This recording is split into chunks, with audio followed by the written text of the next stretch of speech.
Blessings to you this day. Today is about a prayer for all of us and all parents who are teaching children at home. The prayer is entitled A Prayer for Teaching and Learning to Love at Home. God, because of the coronavirus pandemic, 1.5 billion children and 60 million teachers around the world are not in schools. In America, 30 million public school students are now in need of learning at home. Their parents who need to be earning a living outside the home are now learning to teach their children inside the home. Even if children have a parent who is a public school teacher, teaching at home is so very different and more challenging than in the classroom. Polio became my stay-at-home order. Then it required me to be homeschooled from ages 7 to 11 after I got out of the hospital. Dorothy Carlton, who was a pioneer in special education, came to my home from the Cypress Fairbanks Independent School District. Mrs. Carlton's visits to my home for those 5 years taught me many lessons in learning to share with others today. First, Mrs. Carlton and my mother brought a desk from school to my home.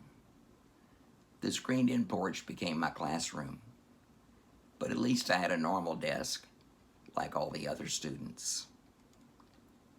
The important thing was not that the desk was normal, but that they made a place in my home which was suitable for learning. This was a place in which to learn. It was safe, it was quiet, and it was mine. So God, please help all parents to find suitable places in their homes for their children to learn. Second, Mrs. Carlton put in place a daily schedule for me to be with her. And when I was not with her, it was my responsibility to get my homework done. Her responsibility was to teach. My responsibility was to learn. Over time, my mind, body, and spirit became in sync with each other to this structured routine. Though it seemed very difficult at first, over time it became more natural. My nature was to become a better student every day. So God, please help parents establish a consistent daily schedule for learning, including scheduling playtime for their children. Third, although Mrs. Carlton had a clearly defined in-home classroom schedule, each day she made allowances for my personal and mental health. Like their parents, kids have good days and bad days as well. So God, please help parents in their homes to have a set schedule, but help parents remember that having a set schedule is not as important as having, building, and maintaining a good relationship with their children. Please help them discern when flexibility is needed and how to avoid the kind of words and rigidity which cause harm. Harm to their children's hearts, to their children's minds, and to their children's desperate need to have a loving relationship with their parents. Fourth, God, every child is a precious gift from you. In every child there are treasures, there are talents to be found and nurtured and developed.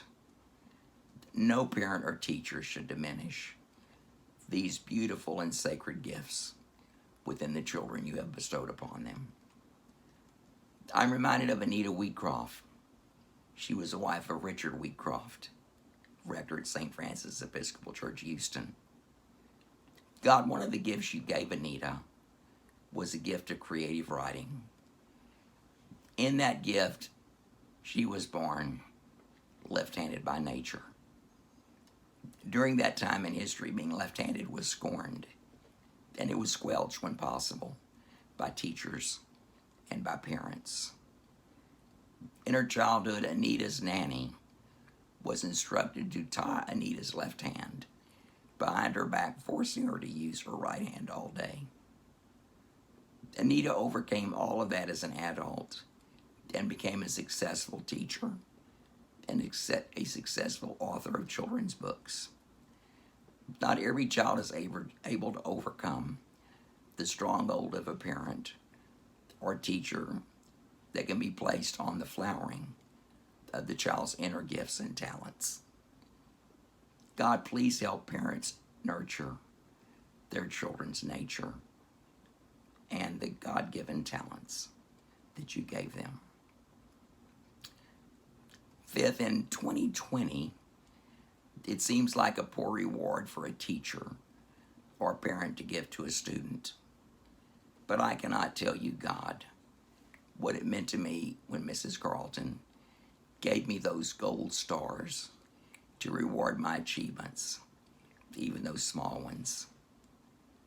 Each time she placed a gold star on a satisfactory homework or test page, it said to me, "You are a good boy."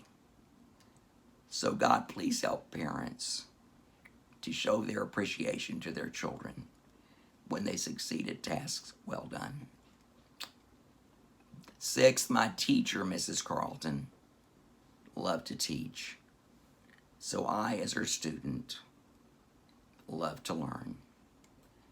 Students, including children at home, do not learn from people they do not like, including their parents.